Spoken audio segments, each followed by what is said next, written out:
The phone call came at 7:23 a.m. on a Tuesday morning, exactly 3 weeks before what was supposed to be the happiest day of my life.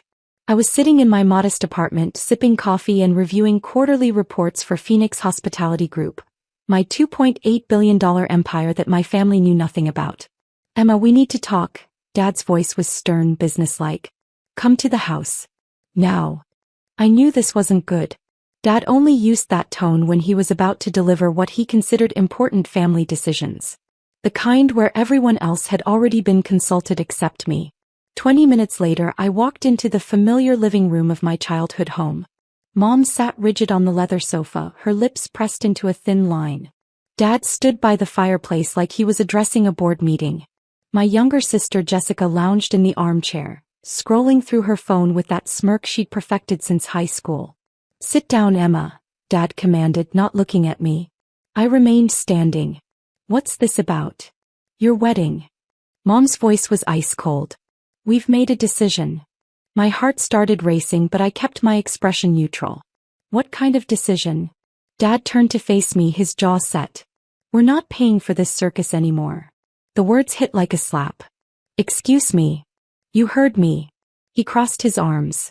"This whole production you've planned, it's ridiculous. $75,000 for one day? The venue, the flowers, the photographer, it's all excessive." "We agreed on the budget months ago," I said quietly. Jessica finally looked up from her phone. "Yeah, well, that was before we realized how much money you were wasting on stupid stuff." "Like what?" "Like that dress," Mom interjected. $4,000 for something you'll wear once? And those centerpieces. Who needs crystal and gold leaf at a wedding? I took a deep breath. "I've been planning this for 8 months. Marcus and I." "Marcus," Dad interrupted with a sneer. "That's another problem. The guy works at a nonprofit. What kind of future is that? No ambition, no real income." "He's a good man." "Good doesn't pay bills," Mom added. "Maybe this is a sign you should reconsider the whole thing." My chest tightened. "You want me to call off my wedding?" "We want you to be realistic," Dad said. "Find someone who can actually afford the lifestyle you seem to expect. Someone with prospects." Jessica snorted. "Yeah, because living in that tiny apartment and driving a 10-year-old Honda really screams high expectations." The room fell silent. I looked at each of their faces. Dad's stern disapproval, Mom's cold judgment, Jessica's amused contempt.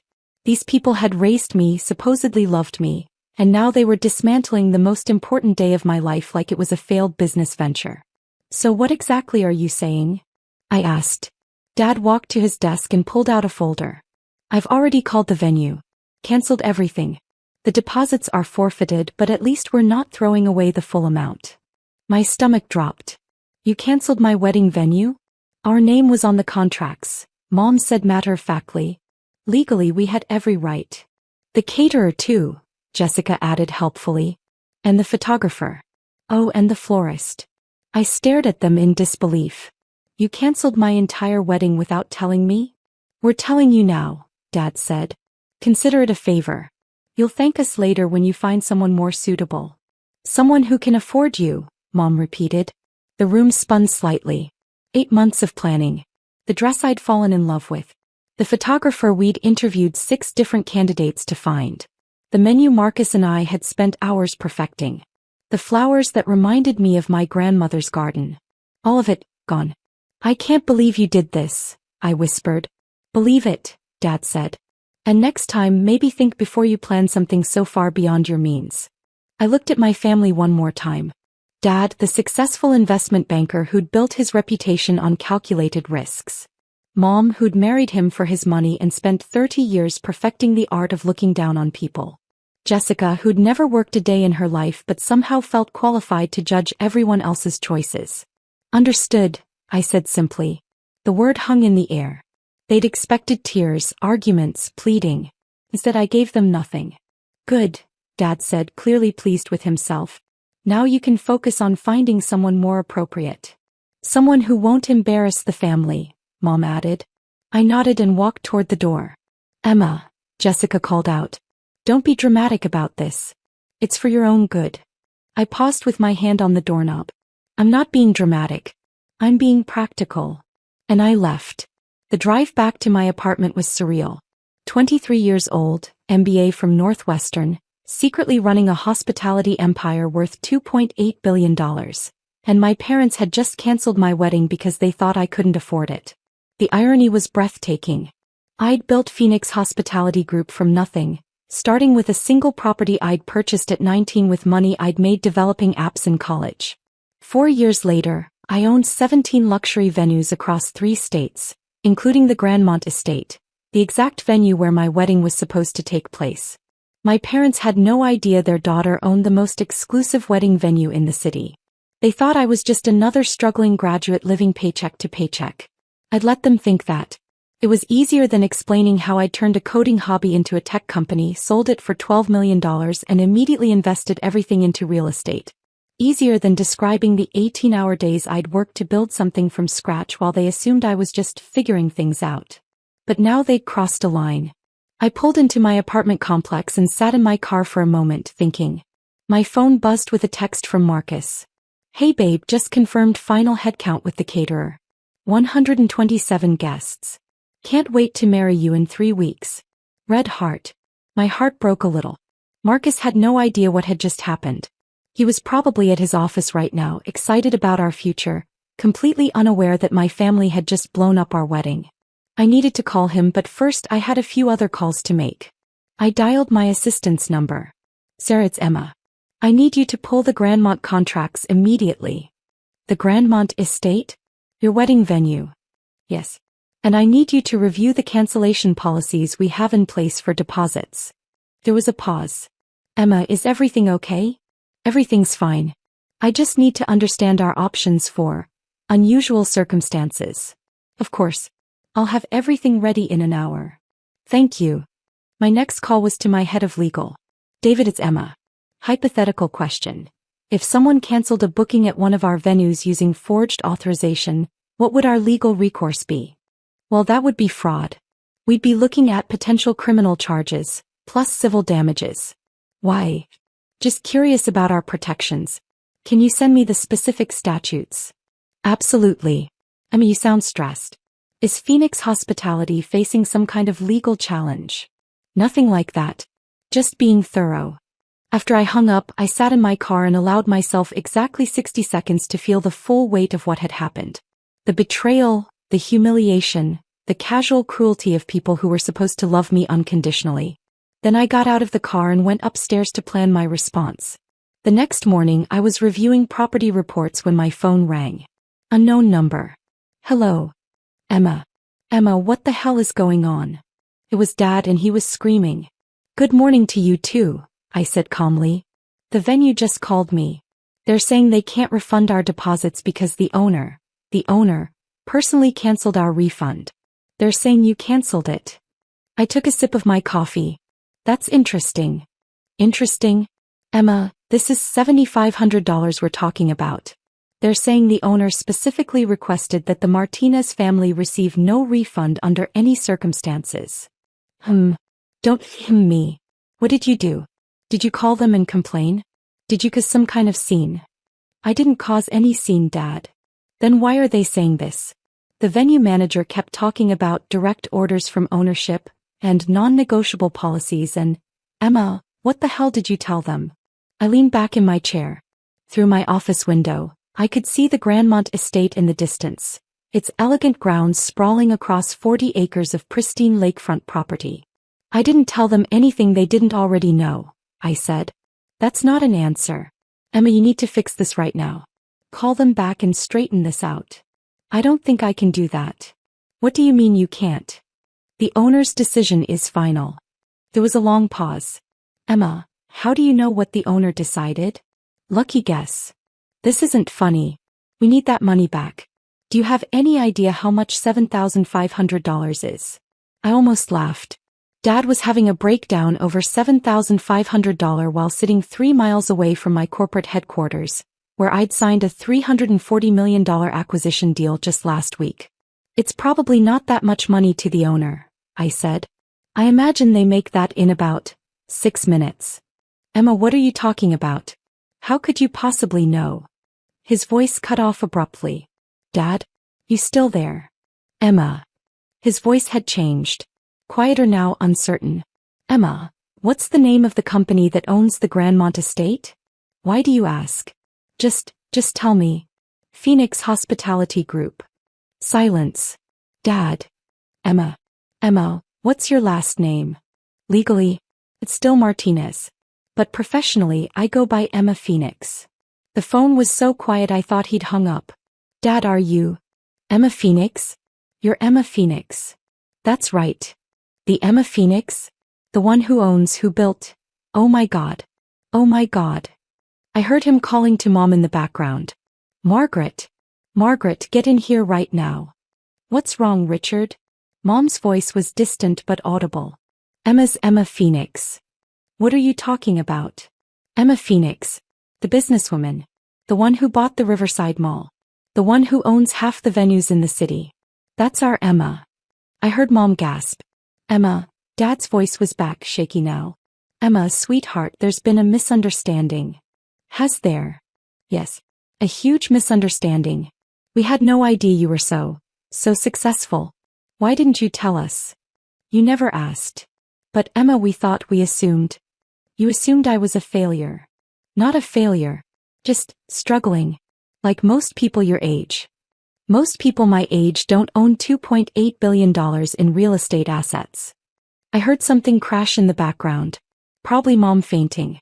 Emma, listen to me very carefully. Dad's voice had shifted into his business mode. We can fix this. We can call the venue back and... The venue you already canceled? Yes, we can uncancel it. We can reinstate everything. The whole wedding. With what money? What do you mean? Well, you said you couldn't afford it. That it was beyond your means. That I needed to find someone who could afford me. Emma, that was before we knew. Before you knew I could pay for it myself? Yes. Exactly. I stood up and walked to my window.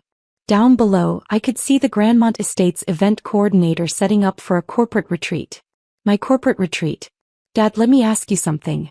If I were still just regular Emma, living in my apartment and driving my old Honda, would you have reconsidered? Pause. Would you have called me this morning and said, you know what, Emma? We were wrong.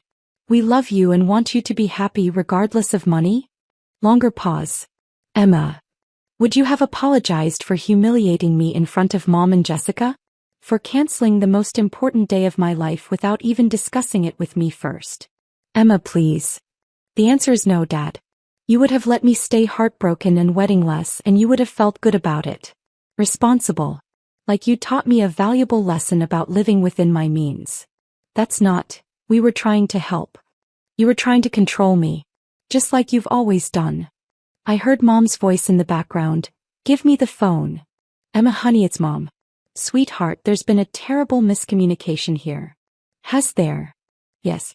We had no idea about your business success. We're so proud of you. Are you proud of the business or proud of the money? Both.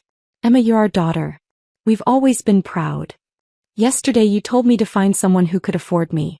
What changed? Well, now we know that I can afford myself? Silence. Mom, let me save you some time. I'm not reinstating the wedding. I'm not giving you your deposits back. And I'm not pretending this conversation never happened. Emma, you're being unreasonable.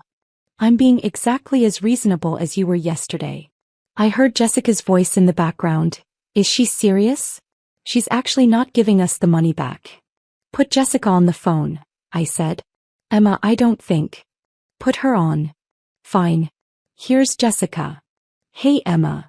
Jessica's voice was carefully neutral. So, this is weird. Hi, Jess. I had no idea you were like... rich. Rich. I'm comfortable. Comfortable? Emma, you own half the city. Not half. Maybe 30%. This is insane. Why didn't you ever say anything? Would it have mattered? What do you mean? Yesterday you recorded my fiancé throwing my keys in a lake and posted it on social media. You called my wedding plans stupid and said I was wasting money on excessive things. Would you have done that if you'd known I was wealthy? Well, no, probably not. So you're only nice to people who have money? That's not what I meant. It's exactly what you meant, Jess. You treated me like garbage because you thought I was poor. Now you want to be best friends because you found out I'm rich. Emma, come on. How many social media posts did you make mocking my cheap lifestyle? Pause. Emma. How many times did you joke about my car, my apartment, my job? That was just sister stuff. Put Dad back on. Emma, wait. Put him on. Dad's voice returned, subdued now. Emma, we need to talk about this face to face. No, we don't. Yes, we do. Your family. This is family business. Family doesn't cancel each other's weddings out of spite. It wasn't spite. We genuinely thought. He thought wrong. About everything. I heard him take a deep breath. Emma, what do you want? What will it take to fix this? There's nothing to fix, Dad. You made your position clear. I'm just respecting it. Our position was based on incomplete information. Your position was based on the assumption that I was worthless. Now that you know I'm not, you want to change the rules. That's not fair. You know what's not fair? Having your parents cancel your wedding because they think you're not good enough for their standards. Emma, please. I have to go. I have a board meeting. Emma, wait. What about Marcus? What about your wedding? I smiled. What about it? Are you still getting married?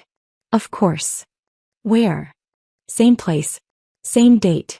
Same time. But how can you? We canceled everything. You canceled the booking that was in your name. You never had any authority over the booking in mine. Silence. There are 2 contracts for the Grandmont estate on September 15th, I explained. The one you signed as the paying party and the one I signed as the property owner. You canceled yours. Mine is still active. You mean? I mean my wedding is happening exactly as planned. The only difference is that you're not invited. Emma. And neither is Mom. Or Jessica. You can't uninvite your family from your wedding. Watch me. I hung up. My phone immediately started ringing again. I turned it off. An hour later, Sarah knocked on my office door. Emma, there are some people here to see you. They say they're your family. I looked up from my laptop. Tell security to escort them off the property. Are you sure? Positive. 20 minutes after that, my personal phone buzzed with a text from Marcus. Babe, your dad just called me. He's very upset. He says there's been some kind of family emergency about the wedding. Should I be worried? I called him immediately. Marcus, hi. Emma, what's going on? Your dad sounded like he was having a breakdown. It's a long story. Can you come over tonight?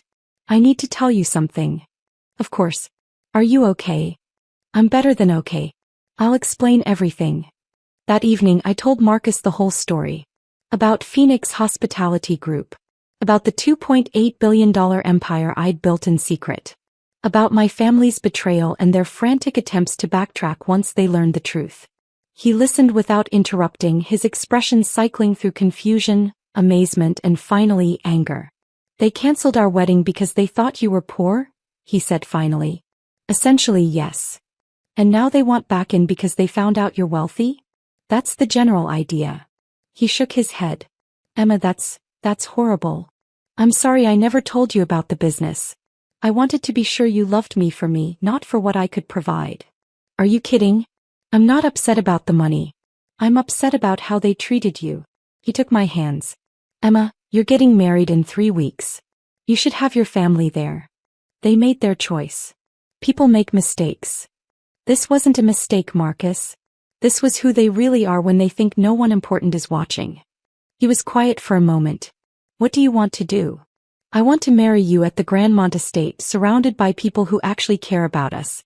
I want to start our life together without the toxic influence of people who only value me when I can benefit them. Are you sure? I've never been more sure of anything. The next morning I drafted a formal letter to my family. It was delivered by courier at 9 a.m. sharp. Dear Dad, Mom, and Jessica. Thank you for clarifying your feelings about my life choices and my value as a family member. Your decision to cancel my wedding without consultation has saved me years of wondering whether you truly supported my happiness or simply tolerated it when convenient. Please consider this my formal notice that you are no longer invited to participate in my wedding or any future life events. This decision is final and non-negotiable. For the record, I built Phoenix Hospitality Group from nothing while living in that tiny apartment you all mocked. I worked 18-hour days for 4 years to create something meaningful while you assumed I was simply failing to meet your standards. The fact that you now want to celebrate my success, after trying to sabotage my happiness, tells me everything I need to know about your character. Marcus and I will be married as planned on September 15th. We will build our life together surrounded by people who value integrity over wealth and love over status. I wish you well in your future endeavors. Sincerely, Emma Phoenix, CEO, Phoenix Hospitality Group. The wedding was perfect. Marcus and I exchanged vows on the terrace overlooking the lake, surrounded by 127 people who genuinely cared about our future. My college roommate Sarah served as maid of honor. Marcus's brother Jake was his best man. The flowers were exactly what I'd dreamed of, white roses and baby's breath that reminded me of my grandmother's garden. During the reception, as I danced with my new husband under lights strung between ancient oak trees, I felt something I hadn't experienced in years around my family: pure, uncomplicated joy. My phone, tucked away in the bridal suite, had 47 missed calls and 23 voicemails from various family members. I deleted them all without listening. 6 months later, I received a formal apology letter from Dad. It was 3 pages long and mentioned my impressive business acumen 14 times. He requested a meeting to discuss our family's future relationship. I sent back a single sentence: some bridges once burned cannot be rebuilt. A year after that, Jessica reached out through LinkedIn, asking if Phoenix Hospitality Group had any entry-level marketing positions available. The message included a lengthy explanation about how much she'd grown as a person, and how sorry she was for not recognizing my incredible achievements sooner. I forwarded her resume to our HR department with a note: please file under "Do Not Hire." Today Marcus and I live in a beautiful home overlooking the lake, about 10 minutes from the Grandmont estate. We host dinner parties for friends who knew us when we were just a nonprofit worker and a girl with a laptop, building dreams in a tiny apartment. Sometimes I'll drive past my parents' house on the way to a business meeting. Their cars are older now, their lawn less perfectly maintained. I've heard through mutual acquaintances that Dad's investment firm has struggled since the market downturn. Mom has started working part-time at a boutique. I feel no satisfaction in their struggles, but I feel no guilt about their absence from my life either. They taught me an invaluable lesson about unconditional love. It's only unconditional if it doesn't depend on your bank account, your career success, or your ability to meet someone else's definition of worth. My wedding was exactly the circus they said it was: a beautiful, joyful celebration of 2 people who chose each other without conditions. And I paid for every penny of it myself.